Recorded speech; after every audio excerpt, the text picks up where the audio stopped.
شروع اللہ کا نام لے کر جو بڑا مہربان نہایت رحم والا ہے۔ ہم نے نوح کو ان کی قوم کی طرف بھیجا کہ پیشتر اس کے کہ ان پر درد دینے والا عذاب واقع ہو اپنی قوم کو خبردار کر دو۔ انہوں نے کہا کہ بھائیو، میں تم کو کھلے طور پر خبردار کرتا ہوں کہ اللہ کی عبادت کرو اور اس سے ڈرو اور میرا کہا مانو، وہ تمہارے گناہ بخش دے گا اور موت کے وقت مقرر تک تم کو مہلت عطا کرے گا۔ جب اللہ کا مقرر کیا ہوا وقت آ جاتا ہے تو تاخیر نہیں کی جاتی، کاش تم جانتے ہوتے۔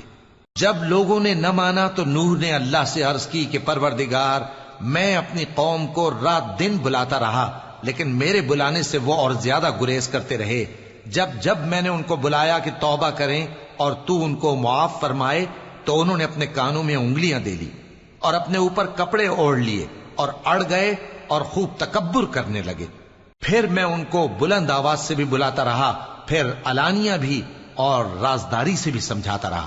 پھر میں نے کہا کہ اپنے پروردگار سے معافی مانگو کہ وہ بڑا معاف کرنے والا ہے۔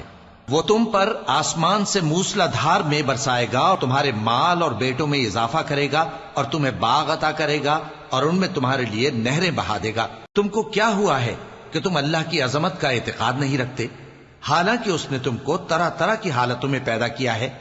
کیا تم نے نہیں دیکھا کہ اللہ نے 7 آسمان کیسے اوپر تلے بنائے ہیں اور چاند کو ان میں روشن بنایا ہے اور سورج کو چراغ بنا دیا ہے؟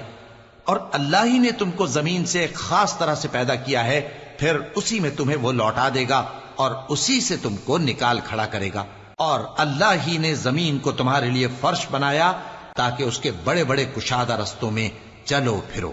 آخر میں نوح نے عرض کی کہ میرے پروردگار، یہ لوگ میرے کہنے پر نہیں چلے اور ایسوں کے تابع ہوئے ہیں جن کو ان کے مال اور اولاد نے نقصان کے سوا کچھ فائدہ نہ دیا، اور وہ بڑی بڑی چالیں چلے اور کہنے لگے کہ اپنے معبودوں کو ہرگز نہ چھوڑنا، اور ود اور سوا اور یغوس اور یعوق اور نصر کو کبھی نہ چھوڑنا۔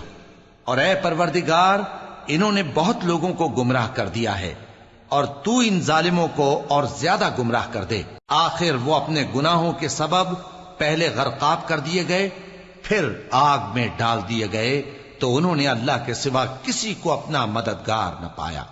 اور پھر نوح نے یہ دعا کی کہ میرے پروردگار، ان کافروں میں سے کسی کو زمین پر بستہ نہ رہنے دے، اگر تو ان کو رہنے دے گا تو یہ تیرے بندوں کو گمراہ کریں گے، اور ان سے جو اولاد ہوگی وہ بھی بدکار اور ناشکری ہوگی۔ اے میرے پروردگار، مجھ کو اور میرے ماں باپ کو اور جو ایمان لا کر میرے گھر میں آئے اس کو اور تمام ایمان والے مردوں اور ایمان والی عورتوں کو معاف فرما، اور ظالم لوگوں کے لیے اور زیادہ تباہی بڑھا۔